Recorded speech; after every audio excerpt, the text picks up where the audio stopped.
Deniece Williams, whose hits include Free and Let's Hear It for the Boy, has opened up on her days as a backing singer for musical legend Stevie Wonder. In an exclusive interview with Express.co.uk, the 71-year-old said Stevie would suddenly change their set at the last minute. "I had a cousin who used to come and visit his grandmother in Gary, Indiana, where I lived, and he lived in Detroit. And he would always brag that he knew Stevie Wonder. He would always brag that he knew Stevie Wonder, and I would always say, 'You lie, you don't know Stevie Wonder.'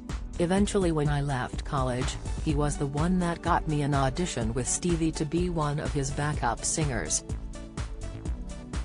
So I went into the music industry with Stevie thinking, oh, I'll just make enough money and he'll go back to school and he'll study real hard, but that's not what happened."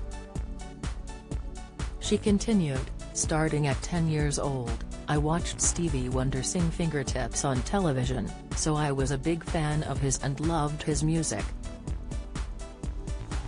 So, to be able to first of all get to meet him, and then secondly, to get to audition for him and then travel all over the world with him was just incredible.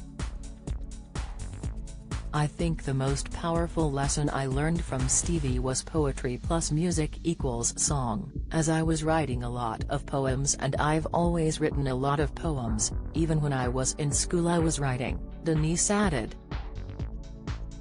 "And when I was with Stevie watching him and how he was doing his songwriting, I became a songwriter, once I was up under him. So that was the most important thing that I learned from him, songwriting, and I think the other thing that I learned from him is to be quick on your feet.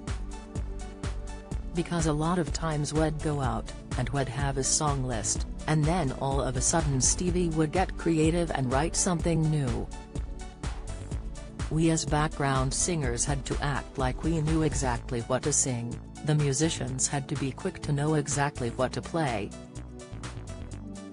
So it was an incredible, creative time.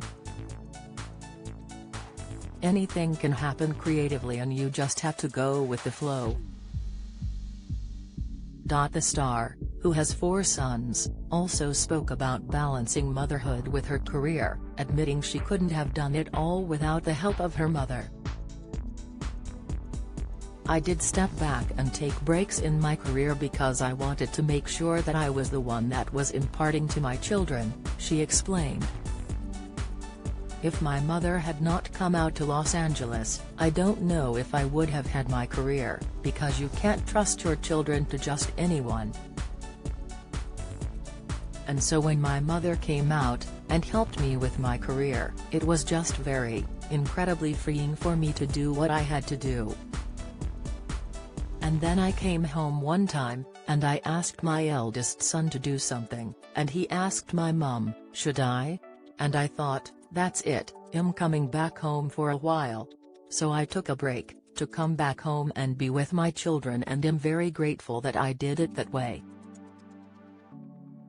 It did cost me on occasions, it cost me my career going further, but my children were my first concern, and then my career," she added. In September, Deniece will join Tunde Bayu, the voice of the Lighthouse family, Gwen Dickey, the voice of Rolls-Royce, Alexander O'Neill, Yaki Graham, Janet Kay, and Candice Woodson on the Giants of Soul tour.